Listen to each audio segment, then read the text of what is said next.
Scene शुरू होता है जहां एक स्पेसक्राफ्ट अर्थ पर आकर क्रैश हो जाता है। ये एक दूसरी गैलेक्सी से आया था और उसके क्रैश के बाद एक आदमी एक लेक से बाहर निकल कर आता है। सीन शिफ्ट होता है साउथ कोरिया की एक सिटी में, जहां एक कपल की अभी अभी शादी हुई है। हस्बैंड मैनगिल एक बिजनेसमैन है और वो बिल्कुल वैसा है जैसा हर लड़की ड्रीम करती है। वो अपनी वाइफ के लिए खाना बनाता है, उसकी केयर करता है, इंटेलिजेंट है और बिजनेस में भी वो बहुत अच्छा करता है। उसकी वाइफ सोही अपने आप को दुनिया की सबसे लकी वाइफ मानती है। वो काफ़ी सुंदर है और हर समय अपना टाइम फ़ोन में और अपनी फ्रेंड्स के साथ घूमने फिरने में, शॉपिंग करने में बिताती है।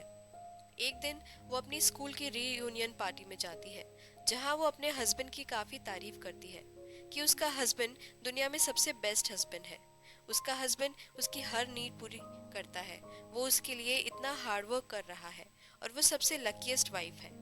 अब ये सब फ्रेंड्स एक पुरानी क्लासमेट के बारे में बातें करते हैं, जिसका नाम सेरा होता है। सेरा रिसेंटली जेल से छूट कर आई है क्योंकि उसने अपने हस्बैंड का किसी लड़की के साथ अफेयर होने की वजह से उसका मर्डर कर दिया था। पार्टी के बाद सोही अपने घर आ जाती है। अब वो अपने हस्बैंड का फ़ोन, उसके ऊपर एक अननोन नंबर का मिस कॉल देखती है। वो आगे चेक करती है तो उस नंबर से कुछ मैसेजेस भी आए हुए होते हैं, जिसमें उसे पता चलता है कि उसका हस्बैंड आने वाले फ्राइडे किसी से मिलने जाने वाला है। ये देखकर उसको अपने हस्बैंड पर और भी डाउट होने लगता है। अगली सुबह वो जानबूझकर अपने हस्बैंड से फ्राइडे को कहीं चलने को कहती है, तो उसका हस्बैंड एज एक्सपेक्टेड मना कर देता है। वो कहता है कि उसे उसके एक फ्रेंड के फ्यूनरल में जाना है, जिसकी डेथ डॉक्टर ने फ्राइडे को प्रिडिक्ट की थी।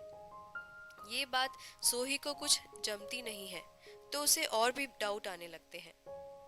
अब अपने शक को और बढ़ते हुआ देख एक डिटेक्टिव से जाकर मिलती है, जिसका नाम होता है डॉक्टर जेंग। वो उसे अपने हस्बैंड को स्पाई करने के लिए खूब पैसे देती है। अब डॉक्टर जेंग अपने मिशन पर निकल जाता है और मैनगिल का हर जगह पीछा करता है। पूरे दिन भर के क्लोज मॉनिटर के बाद वो अपनी रिपोर्ट सोही से शेयर करता है। वो बताता है कि तुम्हारा हस्बैंड पहले एक गोल्फ कोर्स में गया था। वहां से निकलकर उसने 2 घंटे जिम में बिताए।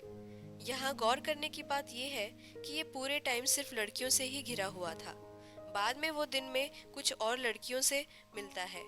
यहाँ मैनगिल अलग अलग लड़कियों से मिलता है। साथ में उसके पास 3 अलग लड़कियों के साथ के मैरिज सर्टिफिकेट्स भी हैं, जिनमें से कोई तो मिसिंग है और कोई मर चुकी है। अगली चौंकाने वाली बात वो उसके बारे में बताता है कि उसने मैनगिल को एक पेट्रोल स्टेशन से पेट्रोल पीते हुए देखा था। इतनी सारी बातें सोही बिलीव नहीं कर पाती और वो परेशान होकर वहां से चली जाती है। अब वो अपने हस्बैंड को मारने का सोचती है, पर ऐसा करने की उसकी हिम्मत नहीं हो रही थी। तो वो अपनी स्कूलमेट सेरा से मिलती है, जिसने अभी अभी अपने हस्बैंड को मारकर मर्डर किया था। वो सेरा को सब कुछ बताती है, तो सेरा उससे कहती है कि परफेक्ट हस्बैंड जैसी कोई तो चीज़ एग्जिस्ट करती ही नहीं है। अब हम तो सोच रहे थे कि सोही अपने हस्बैंड को मारना चाहती है, पर यहाँ तो मैनगिल भी सोही को मारने के लिए पानी में जहर मिला देता है। अब डॉक्टर जैन से मिलने पर सोही को कुछ अजीब सी बातें पता चलती है। डॉक्टर जैंग उससे कहता है कि मैनगिल को देखकर लगता है कि वो एक नॉर्मल ह्यूमन बीइंग नहीं है, और कहता है कि मैनगिल एक एलियन है। वो अपने पुराने एक्सपीरियंसेस उससे शेयर करता है, जिसमें उसने पहले भी ऐसी स्पीशीज को देखा था, पर वो या तो मर गए हैं या फिर किसी को उनकी कोई खबर नहीं है। डॉक्टर की ये सब बातों पर सोही को विश्वास नहीं हो रहा, पर तभी एक पेट्रोल स्टेशन पर उसने अपने हस्बैंड को पेट्रोल पीते हुए देखा तो उसके होश उड़ गए। दूसरी तरफ एक्सकॉम नाम की एक गवर्नमेंट ऑफिस के लोग कुछ डिटेक्टिव्स के साथ एक कॉन्फिडेंशियल मीटिंग करते हैं। मीटिंग में वो बातें करते हैं कि उन्हें उन एलियंस को पकड़ने जाना है, जहां वो ह्यूमंस का उनके डीएनए फैच करते हैं और उनमें वायरस स्प्रेड करते हैं। अब उनका सबसे पहला टारगेट होता है मैनगिल, जो कि उन एलियंस का लीडर होता है। यहाँ घर पे सोही उस जहर मिले हुए पानी को पी लेती है और थोड़ी ही देर में वो बेहोश हो जाती है। मैनगिल आकर उसे चेक करता है और अपने टीम के एलियंस को इन्फॉर्म करता है कि उसने सक्सेसफुली मिशन को अंजाम दे दिया है। हॉस्पिटल में सोही के मरने की न्यूज़ पाते ही वहाँ लोग पहुँचने लगते हैं। तभी वहाँ सेरा भी आती है और वो उसके हस्बैंड को पकड़कर कहती है कि तुमने ही इसे मारा है, पर कोई भी उसकी बात का विश्वास नहीं करता। तभी इन सब के बीच में सोही अचानक से उठ जाती है और उस जहर को बाहर फेंक देती है। अब मैनगिल फिर से एक मेडिकल स्टोर जाता है और इस बार वो एक ज़्यादा पावरफुल पॉइजन खरीदता है। एक्सकॉम के डिटेक्टिव्स यहाँ हर समय उसका पीछा कर रहे हैं। अब वो अपनी टीम एलियन से बात करता है और बोलता है कि आज उसका बर्थडे है और आज ही वो सोही का डेथ डे बना देगा। दूसरी तरफ सोही अपनी दोस्त सेरा और डॉक्टर जैंग के साथ मिलकर अपने हस्बैंड को मारने का प्लान बना रही होती है। वो सब बाथ टब में एक इलेक्ट्रिक शॉक डिवाइस लगा देते हैं और उसका रिमोट एक लाइटर में डाल देते हैं। ये करते ही घर की डोरबेल बजती है और उन्हें लगता है कि मैनगिल आ गया है, तो डॉक्टर और सेरा को वहीं बाथरूम में छुपना पड़ता है। पर दरवाज़ा खोलते ही सोही को एक लड़की हाथ में गन लिए मिलती है जो डॉक्टर जैंग को ढूंढ रही थी। वो डॉक्टर जैंग की गर्लफ्रेंड होती है और उसे लगता है कि डॉक्टर जैंग का किसी के साथ अफेयर चल रहा है और उसका पीछा करते करते ही वो यहाँ तक पहुँची है।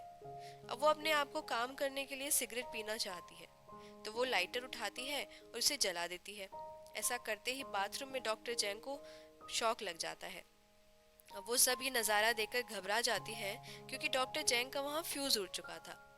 अब वो तीनों मिलकर डॉक्टर जैंग की बॉडी को अलमीरा में छुपा देती हैं। तभी उनकी प्रॉब्लम्स में आग में घी डालने मैनगिल वहाँ अचानक से पहुँच चुका होता है। सोही जैसे तैसे करके उसे संभालती है और कहती है कि वो उसकी बर्थडे पार्टी प्लान कर रही थी। अब जैसे ही मैनगिल बाथरूम में अपना टाइम एंजॉय कर रहा था, तभी सोही वो रिमोट बटन दबा देती है और मैनगिल को शॉक लग जाता है। पर इस शॉक में सिर्फ उसके बाल खड़े होते हैं और वो बिल्कुल वैसा का वैसा होता है। अब उसको एक्सीडेंट बताकर वो सब लोग केक कट करने बैठ जाते हैं। अब सोही उसको एक वाइन का ग्लास देती है जिसमें उसने सीक्रेटली पॉइजन मिला दिया था, पर उसको पीने के बाद भी उसे कुछ नहीं होता। तभी अलमीरा में डॉक्टर जैंग का फोन रिंग करता है और मैनगिल को लगता है कि वो एक चोर है। जैसे ही वो लोग दरवाज़ा खोलते हैं, डॉक्टर जैंग की आंख खुल जाती है, पर मैनगिल उसे चोर समझते हुए उसके सर पर फिर से मार देता है और वो फिर से बेहोश हो जाता है। अब इस क्राइम को हाइड करने के लिए वो तीनों लड़कियां मैनगिल को सजेस्ट करती हैं कि उसको ये बॉडी छुपा देनी चाहिए, वरना उसके ऊपर पुलिस केस लग जाएगा। तभी यहाँ मैनगिल के फ्रेंड्स वहाँ पहुँच जाते हैं। मैनगिल कहता है कि उसने उन्हें अपने बर्थडे के लिए इनवाइट किया था और अब वो चारों मिलकर उसकी बॉडी को लेकर एक फॉरेस्ट में चले जाते हैं। एक गड्ढा खोदकर उसको दबा देते हैं। तभी सोही अपने हस्बैंड के सर पर जोर से मारती है और वो भी उसी गड्ढे में गिर जाता है। अब वो तीनों लड़कियां मिलकर उन दोनों बॉडीज को मिट्टी से दबा देती हैं। पर ये एलियन इतनी आसानी से मरने वाला नहीं था और अचानक से उस गड्ढे में से निकलकर बाहर आ जाता है। घबराते हुए वो तीनों वहां से भागती हैं, पर मैनगिल उनका काफी तेजी से पीछा करता है। इसी में उनकी गाड़ी एक दीवार से जाकर टकरा जाती है।